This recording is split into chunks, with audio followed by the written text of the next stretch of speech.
I got ending. Wait, no! We're starting!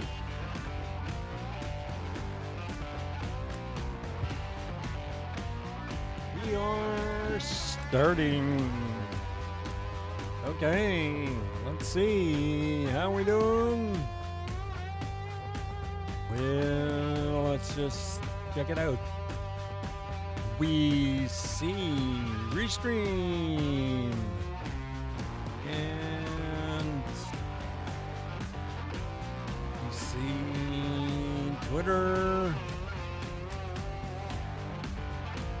Looking good. Twitch. What? It's showing me live for 3 hours. Don't think so. Hey, there's Botrix. And we've got YouTube. And we have Dick. All right. We are good to go. Let's go. Here we are. Oh, jeez.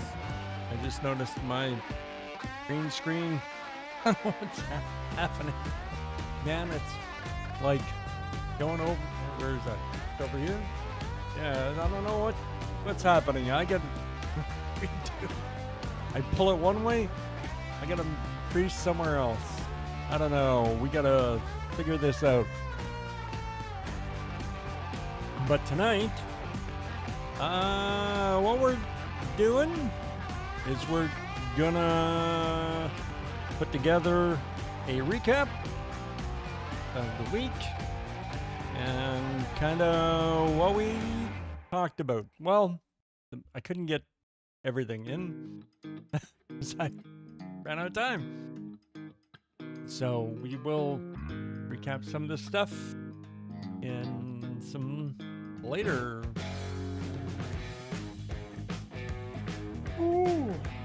episodes. So, the main stuff, let's see. Go through our list here. We got I'm just gonna open up. All right, so here we go. Recapping the recap. Today is January 3rd, 2025. So, what are we recapping? Well, our agenda for tonight is the pale blue dot, the matrix, our in-group and out-group, pain is shared, and be curious. Those are the main points. Let's go through them. So right here, this dot right here, that, I'll read the caption here. Maybe I'll zoom in. Yeah. The pale blue dot, the famous picture of Earth taken by the Voyager 1 spacecraft from very, very far away. In the photo, our planet looks like a tiny, light blue speck. Even though it seems so small, there it is. All 8 billion of us humans live right there on that little dot. This picture reminds us that we share one precious home and should take good care of it and each other. That dot, that's it. We need to take care of it and each other. How's that sound? Excellent. All right. That's item number 1. Pale blue dot. All right. Now, let's look at the real matrix. So let's, first of all, we're going to go over to a video that's in the description, and it really demonstrates this idea of how we're in the matrix. All we see is, what we know. That's it. We don't see. Why do we accept our reality as the uncontested truth? You are a data collection machine that moves through the world, and you vacuum up your little bits of experience that you have. And in the end, whatever you have, that's what you assume to be true.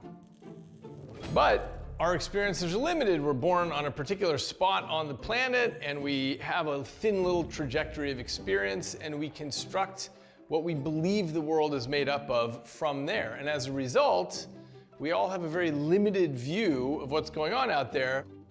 The interesting thing about being a human is that we're stuck inside our internal model. It's all we ever see. But with the endeavor of science and literature and philosophy, what we're able to do is step outside of ourselves and understand, hey, the way that I see the world isn't the only way to see the world. It's not the only truth. And the more we can get good at that, the more we can try to build a better society. And that's a really good idea, right? How are we inside the matrix? Where's my presentation? There it is. So here we go. Much like, and let's zoom in. Much like fish unaware of water, we're confined by the reality we've grown up in, shaped by everything we've learned and seen. Our worldview is limited to our own experiences and assumptions, leaving us blind to alternate truths. In the first minute of the linked video, the speaker highlights how our mental boundaries trap us in a single, narrow perspective. While in the matrix, people are literally imprisoned inside a simulated world. Both illustrate our restricted awareness, but the matrix simulation is an extremely controlled prison, whereas our real world confines form a self-imposed cage built from our conditioning. All right, so that is the matrix. We only know what we can see, touch, hear, smell. Now, this is what we see. This is what everyone sees. All 8 billion of us on the dot. We just see our own little part of the world.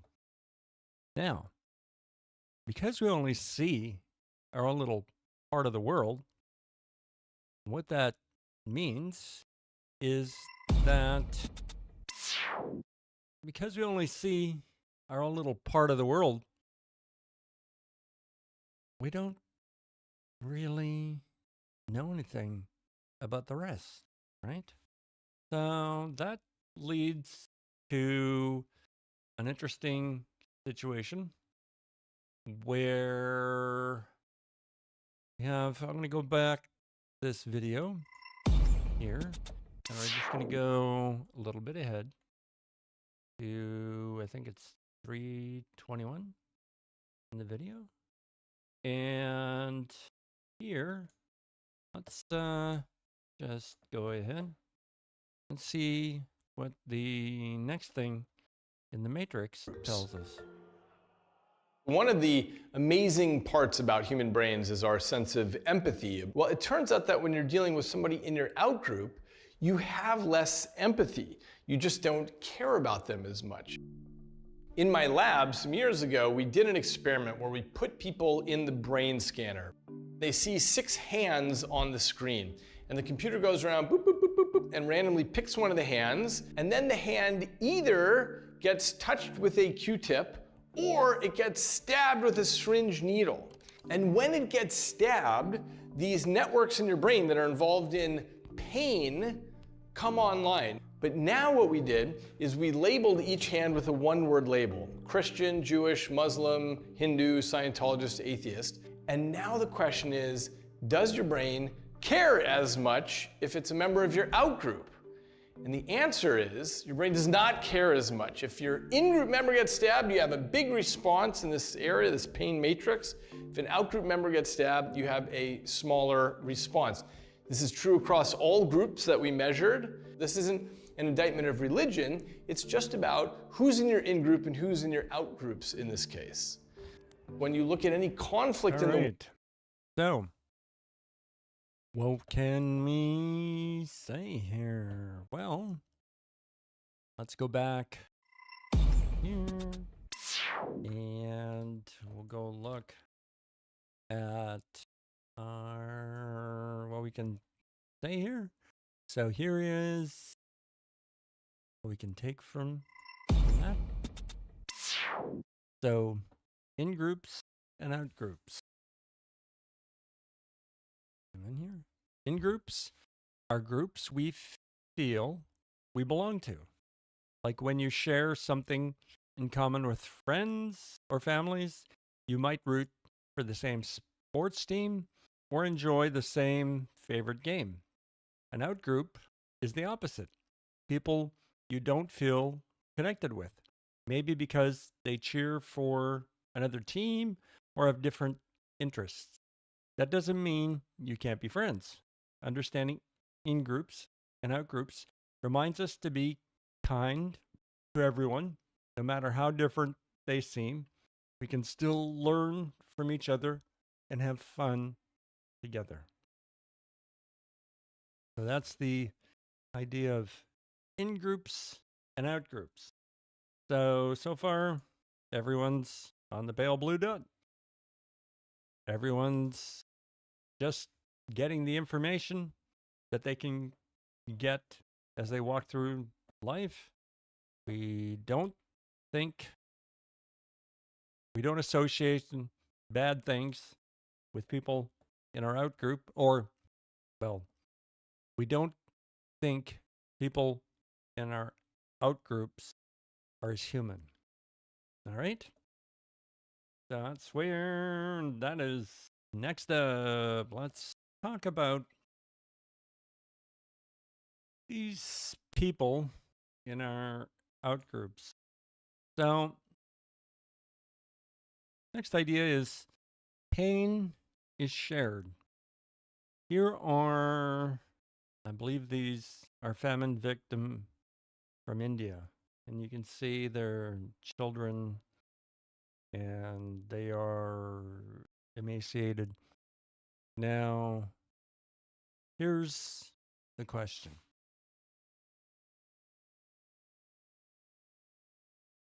Let me get here.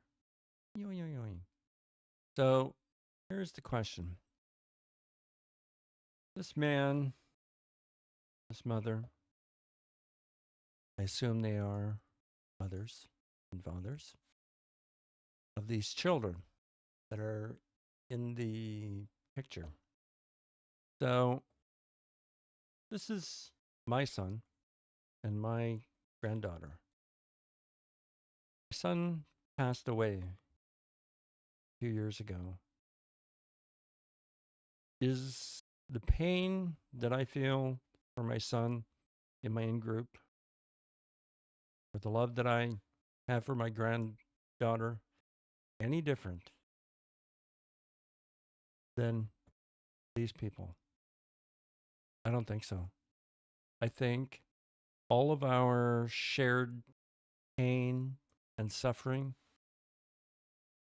it's just that we each, every person, no one's pain is worse than someone else's over a given event. However, I can only can't even begin to imagine these people's in this image suffering is far worse than anything I've ever experienced. I can't even begin to imagine their pain, like the level of their pain. Other than, yeah, I just can't. So let's read what we got here. When someone we love dies, it makes us all feel very sad. No matter where we live or who we are, everyone experiences sadness in a similar way. Whether it's a parent, friend, or pet, losing them hurts. People might cry, feel lonely, differently, but the pain of missing someone special is the same for everyone. This shared feeling helps us understand and support each other when we're hurting. It shows that no matter where we come from, we all care deeply about the people we love.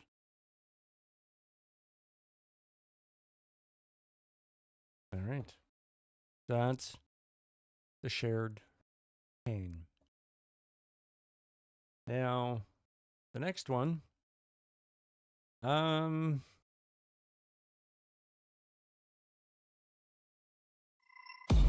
to find a good example for this, but essentially, whenever you're viewing something, especially on anything digital, the whole thing, digital or otherwise, exists to make money. Someone, no matter what you're looking at right here, your phone, someone is making money. And what you're being shown is someone's interests or someone that wants you to see what you're seeing. And you have to look at that or what you're seeing with that in mind. And people lose sight of this very easily in the online world because you're being fed what you want to see. It's a type of confirmation bias that distorts the reality of your matrix. So, for example, let's take a man looking at a dating app. What does he see? He sees an infinite number of women that and what he does is he thinks, I'm going to get the most beautiful woman on this app.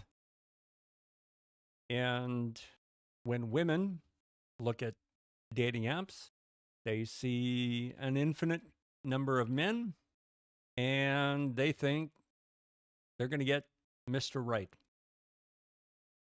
Well, what the data shows is that actually only the hottest Mr. Rights and the hottest ladies are having sex and hooking up. Which, when you're looking at the world, that everything is about grandchildren, is a really bad idea. So here's our next one. In order to combat this, always question, always be curious what the motives are of whatever you're seeing.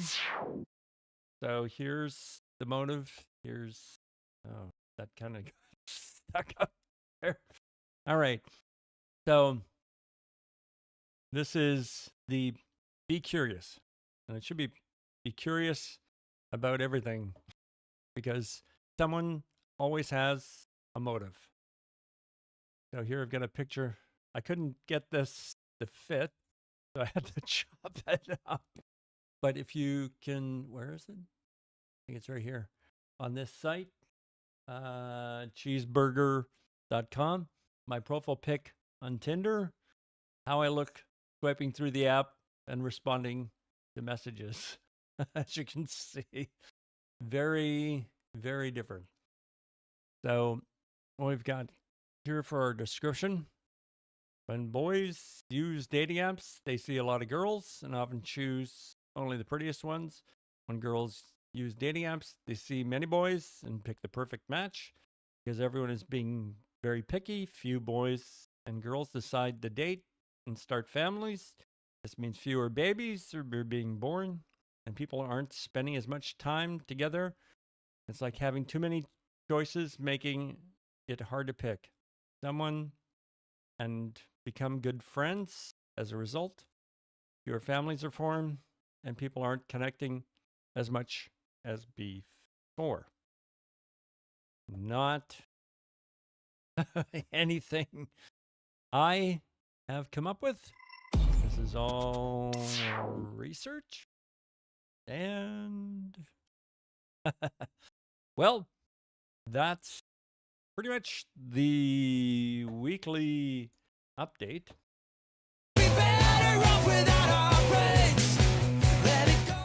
Whoa, that was loud. Sorry. So that's our weekly update. Now, because it's the start of the year, we have been doing some other stuff, like goal setting and such. I don't know if anyone out there's got any questions. Love to talk about it.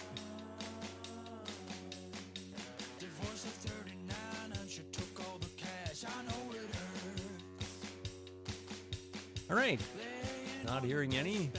We will, I think, what time is it? 6:24.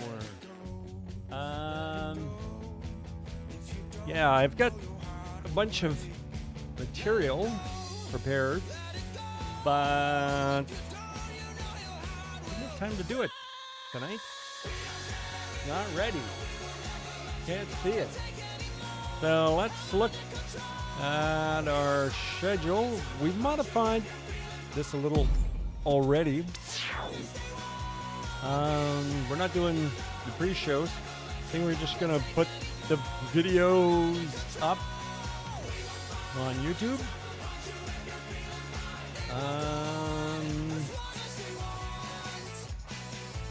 I'm just looking here. Tomorrow is a science truth, which could be good. And then a religious truth. All right. That's going to be our schedule. And yeah, we will see you